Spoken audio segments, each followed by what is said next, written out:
కేసీఆర్ బయటికి వచ్చిండు. కేసీఆర్ బయటకు వచ్చి ఏం చెప్తా ఉన్నాడు? ఇక పాలమూరు రంగారెడ్డి గురించి చెప్తా ఉన్నాడు. పాలమూరు రంగారెడ్డి గురించి చెప్తూ చంద్రబాబు నాయుడు మోసం చేసిండు, అది చేసిండు, ఇది చేసిండు అని కూడా మాట్లాడుతూ ఉంటే నిజంగా దయ్యాలు వేదాలు వల్లించినట్టుగా ఉంది. 10 సంవత్సరాలు మీరు అధికారంలో ఉండి పాలమూరు రంగారెడ్డి ప్రాజెక్టును పూర్తి చేయలేదు. మరి మీరు దానికి మీరు ఏ సమాధానం చెప్తారు? ఈరోజు ఆనాడు ఆ కృష్ణానది మీద ఏదైతే పోతిరెడ్డి పాడు పొక్కగొట్టుకోపోతా ఉంటే జగన్మోహన్ రెడ్డికి రెడ్ కార్పెట్ పరిచింది నువ్వు కాదా? మహారాష్ట్రకు నీళ్ళు తీసుకుపోండి అని చెప్పింది నువ్వు కాదా కేసీఆర్? ఇప్పుడు వచ్చి పెద్ద పొంకనాలు కొడతా ఉన్నాడు. 2 సంవత్సరాల తర్వాత వచ్చి పొంకనాలు కొడతా ఉంటే నిజంగా దయ్యాలు వేదాలు వల్లించినట్టుగా ఉంది. నిజంగా నేను ఒకటే అడుగుతా ఉన్నాను, కేసీఆర్కు చిత్తశుద్ధి ఉన్నా, రేవంత్ రెడ్డికి చిత్తశుద్ధి ఉన్నా ఈ అంశం పైన అసెంబ్లీ సమావేశాలు పెట్టండి. ఎవరు దొంగ ఎవరు దొర తేల్చండి.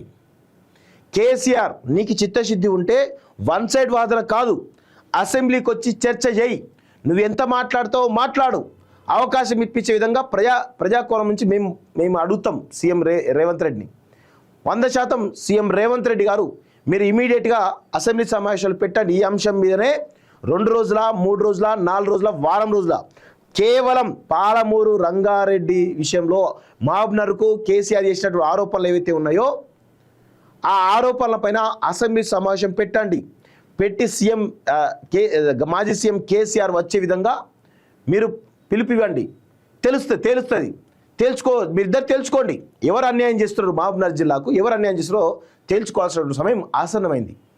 సో ఇప్పటికైనా కేసీఆర్ నేను ఒకటే అడుగుతున్నాను, మీరు తెలంగాణ భవన్లో లేదా అక్కడెక్కడో కాదు, అసెంబ్లీకి రండి, వచ్చి చర్చ చేయండి. చేస్తే అసలు నిజాలు ప్రజల ముందు పెట్టండి. పెడితే మిమ్మల్ని కొంత యాక్సెప్ట్ చేసే అవకాశం ఉంటుంది. మీరు వన్ సైడెడ్గా తెలంగాణ భవన్కి వచ్చి మీటింగ్ పెట్టిపోతే కుదరదు. ఇక్కడ మీరు ఇంతవరకు 2 సంవత్సరాలు అవుతుంది మీరు ముఖ్యమంత్రిగా దిగిపోయి మళ్ళీ ఎమ్మెల్యేగా ఎన్నికై 2 సంవత్సరాలు అవుతా ఉంటే నువ్వు ఫామ్ హౌస్లో ఏం చేస్తున్నావు మాకు తెలియదు, కానీ నీకోసం కోట్ల రూపాయలు ఈరోజు ప్రజాధనం వృధా అవుతుంది. అసెంబ్లీకి వచ్చి ఒక మాట మాట్లాడవు, ప్రజల గురించి ఒక మాట మాట్లాడవు. ఏంది నిన్న ముహూర్తం పెట్టుకుని వచ్చిండు, నువ్వు ఈరోజు పోతే బాగుంటుంది నువ్వు వెళ్ళు అని చెప్పేసి అన్నాడు. ఏంటి అనేది ఒకసారి లోతులోకి పోతే దీని వెనకాల చాలా కోణాలు ఉన్నాయి.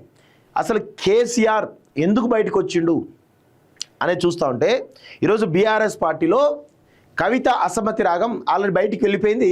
చాలా పెద్ద ఎత్తున విమర్శలు చేస్తూ ఉంది బీఆర్ఎస్ పార్టీని. సో అది తట్టుకోలేకపోతున్నారు. ఇంకొక వైపు కేటీఆర్ వర్సెస్ హరీష్ రావు, వీళ్ళిద్దరి మధ్యలో ఆధిపత్య పోరు చాలా బలంగా పెరిగిపోయింది. సో ఇప్పుడు హరీష్ రావు పైన ఏమైనా చర్య తీసుకుందామా అని అంటే దానికి కేసీఆర్ ధైర్యం చేయడు. అదేవిధంగా వన్స్ హరీష్ రావు పైన కనుక చర్యలు తీసుకుంటే బీఆర్ఎస్ పార్టీ కంప్లీట్గా కొలాప్స్ అయిపోతుంది. సో ఖచ్చితంగా బీఆర్ఎస్ పార్టీ ఇబ్బందికరమైన పరిస్థితులు ఉంటుంది. కాబట్టి కేసీఆర్ ఇన్ని రోజులు మౌనమునిగా ఉన్నాడు. కానీ ఈ ఇద్దరి మధ్యలో అంతర్యుద్ధం తారాస్థాయికి వచ్చేసింది. రేపో మాపో ఆ యొక్క విభేదాలు బహిర్గతమయ్యేటువంటి అవకాశాలు ఉన్నాయి. కాబట్టి సో అది ఆ డ్యామేజ్ కంట్రోల్ కాకుండా ఉండాలంటే సో అందుకే కేసీఆర్ ఓపిక వేసుకొని ఫామ్ హౌస్కి వచ్చి సో కొంత హడావుడి చేసిపోయిండు. ఇక మళ్ళీ ఒక 6 నెలల వరకు మళ్ళీ బయటికి రాడు. నిజంగా కేసీఆర్కి తెలంగాణ పైన ప్రేమ చిత్తశుద్ధి ఉంటే నిత్యం ప్రజల్లో ఉండాలి. సో ఇప్పుడు చంద్రబాబు నాయుడు ఉన్నాడు, ఎగ్జాంపుల్ చెప్తున్నా, బాబు ఉన్నాడు. సో బాబు ఏంది, ప్రతిపక్షంలో ఉన్నా అధికార పక్షంలో ఉన్నా నిత్యం ప్రజల్లోనే ఉంటాడు. నిత్యం ప్రజల్లోనే ఉండి ప్రజల కోసమే మాట్లాడుతూ ఉంటాడు. అందుకే ఆయనకంత క్రెడిబిలిటీ ఉంటుంది ఎప్పుడు కూడా. సో కేసీఆర్ ఏం చేస్తున్నాడు, సంవత్సరానికి ఒకసారైనా బయటకు వస్తున్నాడా? ఎప్పుడో వాళ్ళ యానివర్సరీ ఏప్రిల్లో ఎప్పుడో జరిగింది, అది అప్పుడు వచ్చిండు. మళ్ళీ 8 నెలల తర్వాత మళ్ళీ ఇప్పుడు వచ్చిండు. సో ఇక్కడ ఏం జరుగుతూ ఉంది అంటే కేవలం కేటీఆర్ వర్సెస్ హరీష్ రావు మధ్య అంతర్యుద్ధం బలంగా జరుగుతూ ఉంది. పార్టీ నిట్ట నిలువున చీలిపోయేటువంటి అవకాశంగా కనబడతా ఉంది. సో దాన్ని ఇమ్మీడియట్గా సెట్ రైట్ చేయడానికే కేసీఆర్ రంగంలోకి దిగిండు అనేది చాలా స్పష్టంగా అర్థమవుతుంది. బయటకు వచ్చి ఒక మెసేజ్ ఇచ్చే ప్రయత్నం చేసిండు. సో ఇప్పుడు ఏంటంటే వీళ్ళిద్దరి మధ్యలో ఉన్నటువంటి అంతర్యుద్ధం సద్దు మణిగిపోతుంది. ఇంకా కొన్ని రోజులు వాళ్ళు బయటికి రారు, ఆ విషయాలు బయటికి రావు అనేది చాలా స్పష్టంగా తెలుస్తుంది. కాబట్టి ఇప్పుడు వచ్చి ఏమన్నా మాట్లాడిండా కేసీఆర్, నిన్న వచ్చి ఏం మాట్లాడిండు, ఏ విషయాల మీద మాట్లాడిండు? ఒకటేమో పెట్టుబడుల గురించి మాట్లాడిండు. పెట్టుబడులు అనేవి ఏం జరిగిందో అందరూ తెలుసు అని చెప్పేసి అంటా ఉన్నాడు. అంటే పెట్టుబడుల విషయంలో కేటీఆర్ గతంలో చంద్రబాబు నాయుడు పెట్టుబడుల విషయంలో కావచ్చు, ఇటు కేటీఆర్ ఇచ్చే పెట్టుబడుల విషయంలో కావచ్చు, ఇప్పుడు రేవంత్ తీసుకొచ్చే పెట్టుబడుల విషయంలో కావచ్చు, ఇవన్నీ కూడా అంబకని కొడుకునే నేరుగా చెప్పకనే ఇండైరెక్ట్ తిట్టిండు. మీరు ఈ పెట్టుబడులని పనికిమాల పెట్టుబడులు అని చెప్పేసి చాలా స్పష్టంగా తిట్టిండు. అంటే అసలు కేసీఆర్ స్పీచ్లో నిన్న పస ఉందా? ఒకటన ఆయన మార్క్ స్పీచ్ ఉందా? లేదు కదా. సార్ మరి ఇప్పుడు నేను అదే అడుగుతున్నాను, రేవంత్ రెడ్డికి చిత్తశుద్ధి ఉన్నా, కేసీఆర్కి చిత్తశుద్ధి ఉన్నా అసెంబ్లీ పెట్టండి, పెట్టి డిస్కస్ చేయండి, ప్రజలకు అన్ని వాస్తవాలు తెలవాలి, బరాబర్ తెలవాలి. మహబూబ్నగర్కు ఎవరు అన్యాయం చేశారు? గత బీఆర్ఎస్ అన్యాయం చేసిందా? ఇప్పుడు రేవంత్ రెడ్డి అన్యాయం చేస్తుందా? తెలియాల్సిన అవసరం అయితే ఉంది అనేది నేనైతే అనుకుంటా ఉన్నాను. సో 2 ఏళ్ళు మౌనంగా ఉన్నా, తప్పదు కాబట్టి బయటకు వచ్చా. ఏంటి తప్పదు? నువ్వు అసలు నిన్ను తెలంగాణ ప్రజలందరూ కూడా మర్చిపోయారు. గుర్తుపెట్టుకో కేసీఆర్, నేను తెలంగాణ ప్రజలందరూ కూడా మర్చిపోయారు. మళ్ళీ ఇప్పుడు ఏదో కొత్త నీ ప్రభావం కోసం, నీ యొక్క పబ్లిసిటీ కోసం వచ్చేటే కనబడతావు తప్ప ఏం లేదు. వస్తున్నా తోలు తీస్తా. ఏం తోలు తీస్తావు? ఎవరు తోలు తీస్తావు? ఫస్ట్ మీ హరీష్ రావుది, మీ కేటీఆర్ది, మీ బిడ్డ తోలు తీ, తర్వాత వేరే వాళ్ళ తోలు తీస్తూ. కానీ ఇవన్నీ ముచ్చట్లు బంద్ చేయి. అన్ని పనికిరా అని ముచ్చట్లు అని చేయకుండా చూసుకో.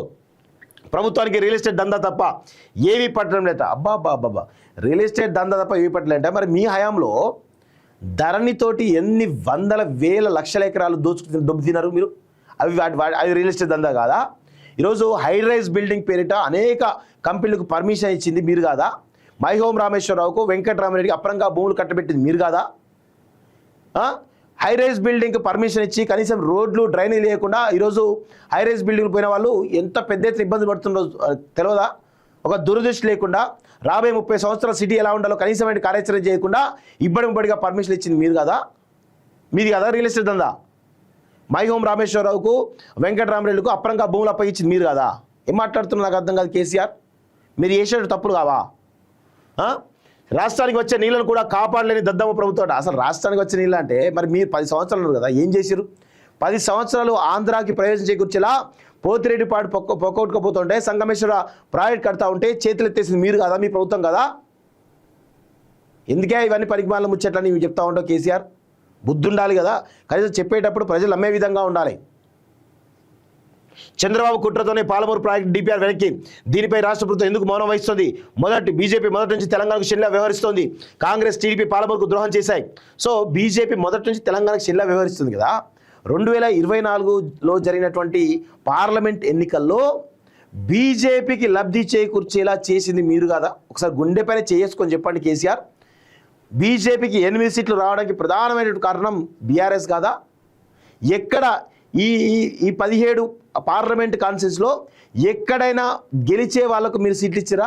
ఒక్క నాగర్ కర్నూల్లో తప్ప ఎక్కడైనా గెలిచే సీట్ ఇచ్చిరా మీరు? ఎవరు గెలుస్తారు? ఇప్పుడున్నారు సికింద్రాబాద్ ఉంది. సికింద్రాబాద్లో కిషన్ రెడ్డి గెలవడానికి మీరు పద్మారావును పెట్టలేదా? అక్కడ వేరే వాళ్ళకి ఇస్తే బాగుండేది కదా? అది జరిగింది కదా. మల్కాజ్గిరిలో ఎవరు ఇచ్చారు?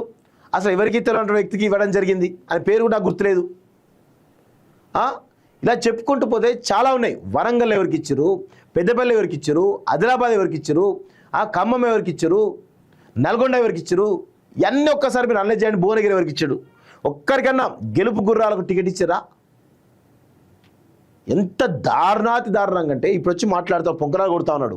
అసలు బీజేపీకి 8 సీట్లు పార్లమెంట్ సీట్లు రావడానికి ప్రధాన కారణం కేసీఆరే. కాంగ్రెస్, టీడీపీ పాలమూరుకు ద్రోహం చేశాయి. సర్వభ్రష్ట కాంగ్రెస్ సర్కార్పై పోరాటం చేశాం. రాష్ట్రంలో శాంతి భద్రత లేవు, నేరాలు పెరిగాయి. అలవి కాని హామీలు ఇచ్చి ప్రజలు రెచ్చగొట్టి మోసం చేశాయి. అలవి కాని హామీల గురించి మీరు మాట్లాడుతున్నారా? మీరు కాదా ఇచ్చింది అలవి కాని హామీలు? ఎంత దుర్మార్గం. ఫార్మాసిటీ భూములను అమ్మేందుకు ప్రయత్నిస్తున్నారు. కేసీఆర్ చనిపోవాలని తిడుతున్నారు. వారి నోటికి మొక్కాలే. ఎంఓయూలకు చంద్రబాబు ఆద్యుడు. ఇక్కడ అదే విధానం. వైజాగ్లో స్టార్ హోటల్లో వంట మనుషులతో ఎంఓయూలు. బీఆర్ఎస్ అధినేత కేసీఆర్ ఆగ్రహం అంటూ చూస్తున్నాం. కేసీఆర్ చనిపోవాలని తిడుతున్నాడు. కేసీఆర్ చనిపోవాలని ఎవరు కోరుకోరండి.